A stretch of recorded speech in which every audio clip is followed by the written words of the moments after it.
Assalamualaikum, balik lagi di channel jam 12.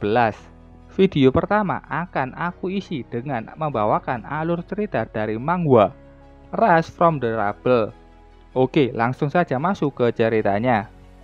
Ada anak remaja berumur 18 tahun yang mengunjungi ayahnya yang sedang dipenjara. Dia mengatakan ke ayahnya akan menghapus semua tuduhan dan membersihkan nama baik ayahnya.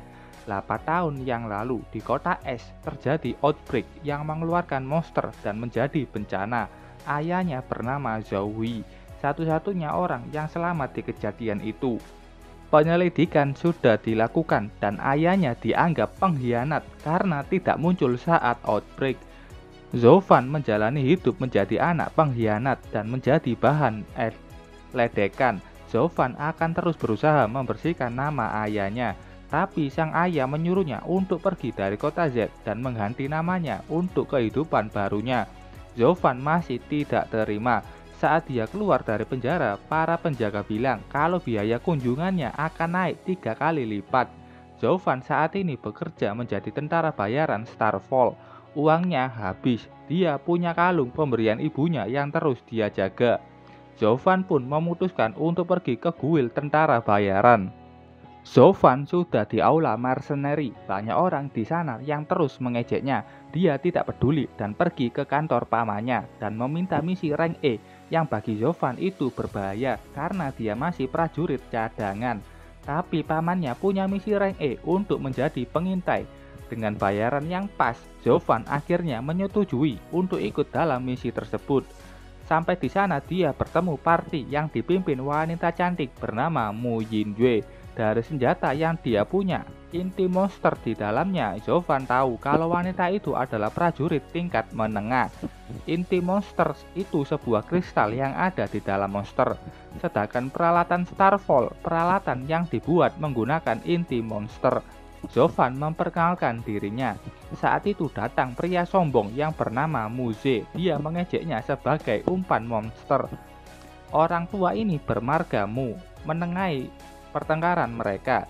Zovan sudah melihat isi kontraknya dan dengan senang hati ikut misi tersebut. Saat ini Zovan sudah disarang monster kota Z. Dia melihat banyak sekali monster rank E, kadal ikan. Anak panah yang diarahkan ke kadal ikan memantul. Tapi berkat itu para kadal ikan marah dan mulai mengejarnya. Zovan berlari untuk sampai ke tempat partinya berkumpul. Saat Zovan sudah sampai, kadal ikan juga sudah sampai. Party mulai menghalau laju mereka dan Yinjue dengan tenang dan anggun menebas setiap kadal yang ada. Mereka sudah selesai membunuh semua monster itu. Tapi saat itu ada satu kadal setengah badan yang masih bisa bergerak maju menyerang.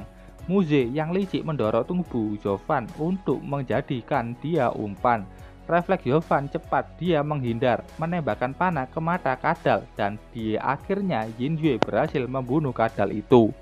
Tiba-tiba saja kalung Zovan mengeluarkan sebuah pemberitahuan yang aneh. Pemburuan pertama mereka berhasil. Malam harinya saat Zovan berjaga, Yinjue menghampirinya. Saat itu tanah yang mereka pijak bergetar dan mereka terjatuh bersama ke dalam tanah. Di atas ada seseorang yang menjadi dalangnya melihat mereka terjatuh. Zovan dan Yinjue yang terjatuh.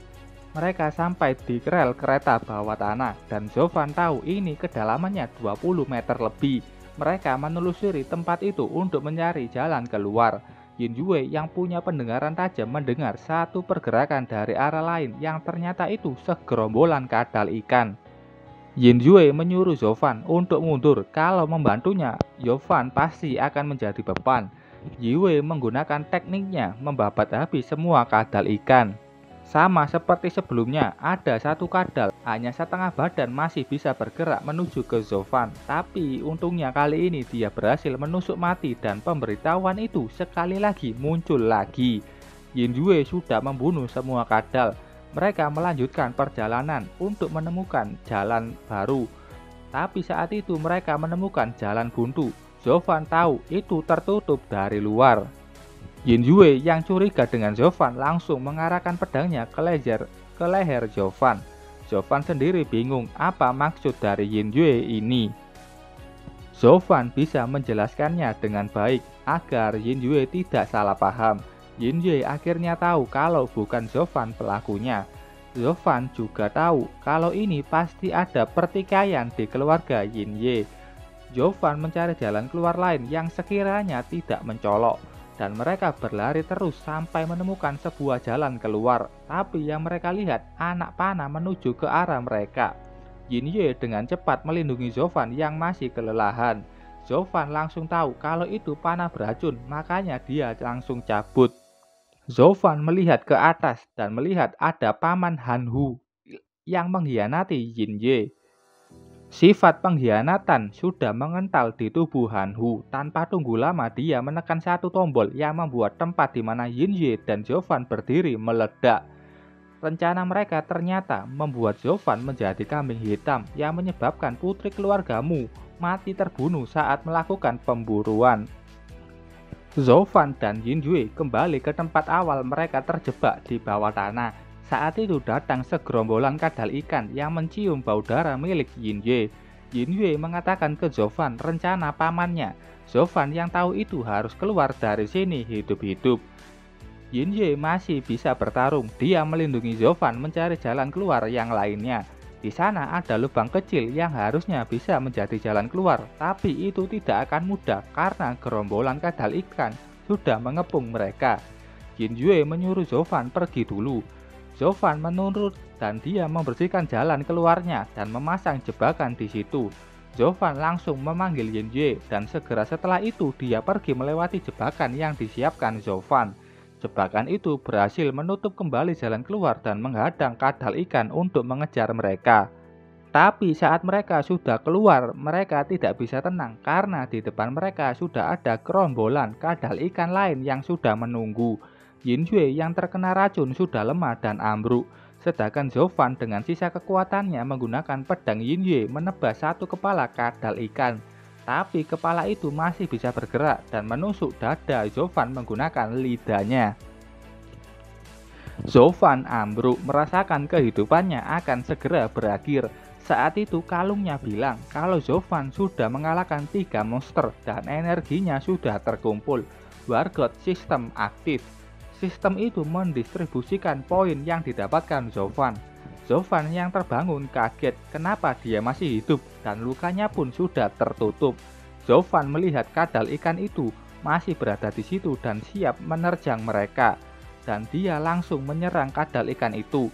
Zovan dengan cepat bisa menghindari setiap serangan kadal ikan.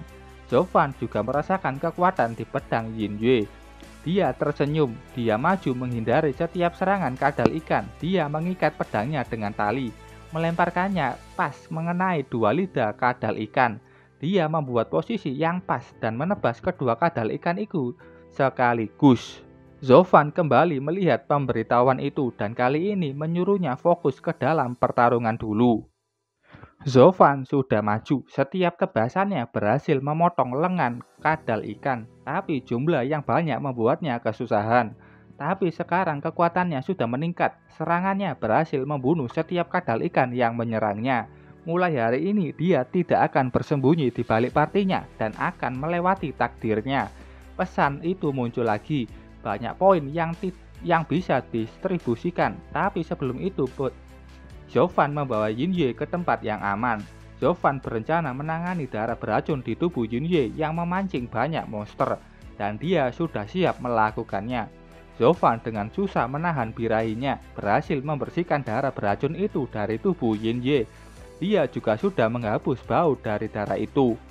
Zovan saat ini lagi santai melihat apa yang bisa dilakukan sistem. Dia mencari tahu apa yang terjadi dan sudah mendistribusikan poinnya ke start yang dibutuhkannya saat ini.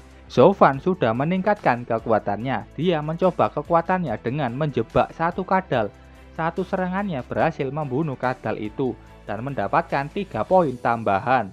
Dia mengetahui keuntungan poin yang didapatkannya dan efek meningkatnya statnya, dan Zovan pun sudah mulai berburu untuk meningkatkan kekuatannya. Zovan mendapatkan sistem Wargot yang bisa membuatnya lebih kuat. Dia terus berburu kadal ikan yang dengan mudah dia kalahkan. Dia juga mengambil sisik dan taring yang digunakannya untuk dijual kemudian. Zovan sudah di tingkat prajurit tingkat menengah dan poin yang didapatkannya dari membunuh kadal ikan berkurang menjadi 1 poin. Zovan menelusuri bawah tanah dan saat itu dia melihat kubangan air. Di sana ada monster buaya dengan 2 kepala sedang makan kadal ikan. Zovan kembali ke tempat Yinye berada. Dia lagi membersihkan darah yang ada di tubuh Yinye. Tapi saat itu Yinye terbangun, langsung mengarahkan pedangnya ke leher. Untung saja penjelasan Zovan bagus dan Yinye mengerti keadaannya sekarang. Mereka melihat buaya kepala 2. Mereka harus mengalahkan itu untuk bisa keluar dari tempat ini. Yinye mengatakan kalau mau mengalahkannya harus bisa mengeluarkan kekuatan penuh dari pedang Starfall atau aktivasi peralatan Starfall dan memotong kedua kepalanya secara langsung. Yinye menyuruh Zovan mempelajari cara menggunakan pedang Starfall. Pengguna pedang Starfall harus berresonansi dengan inti monster di senjatanya. Dengan itu akan meningkatkan kekuatan senjata. Zovan hanya punya waktu 3 hari untuk menguasainya. Zovan terus bertarung dengan kadal ikan untuk bisa meresonansi inti monster. Tapi inti monster itu begitu rapuh. Resonansi ekstrim bisa langsung membuat inti monster itu hancur. Baru setengah hari Zovan melakukan itu. Saat itu sistem Warlord muncul mengatakan kalau pedangnya tidak aktif. Buat mengaktifkannya butuh 10 poin stat. Tanpa ragu lagi, Zovan langsung mengaktifkan resonansi pedang Starfall. Yinye terkejut dengan bakat Zovan dan mengejek tingkat kebodohan Zovan yang tidak tahu efek penggunaannya. Zovan sudah berada di depan buaya 2 kepala. Dia maju menghindari setiap serangan dari lidah buaya itu. Saat sudah di jarak serangan, Zovan terkena serangan dari ekor buaya itu dan terlempar menjauh. Sekali serangan membuat Zovan kehilangan banyak darah. Dia dengan cepat menghindar tubrukan dari buaya itu. Beberapa kali Zovan terkena serangan. Zovan mundur untuk melihat kelemahan dari buaya itu. Dia harus mengalahkan itu untuk membersihkan nama ayahnya. Di ingatan Zovan terlihat mayat ibunya yang tidak ditemukan. Jadi ada kemungkinan kalau ibu Zovan masih hidup. Kembali ke pertarungan, Zovan sudah ketahuan, tapi beruntung dia berhasil menghindarinya. Kemauan hidup mencapai sistem dan memberinya sebuah skill perception. Skill yang bisa merasakan lingkungan dengan radius 10 meter. Berkat itu Zovan bisa melihat dan merasakan keberadaan buaya yang berada di belakangnya. Zovan dengan cepat mengaktifkan pedang Starfall karena ini kesempatannya. Dia maju dan menebas kedua kepala buaya itu sekaligus. Berkat membunuh buaya itu, dia mendapatkan inti monster tingkat E. Oke, sampai sini dulu ceritanya. Terima kasih buat kalian yang sudah menonton videonya sampai selesai. Sampai bertemu di video selanjutnya. Salam jam 12.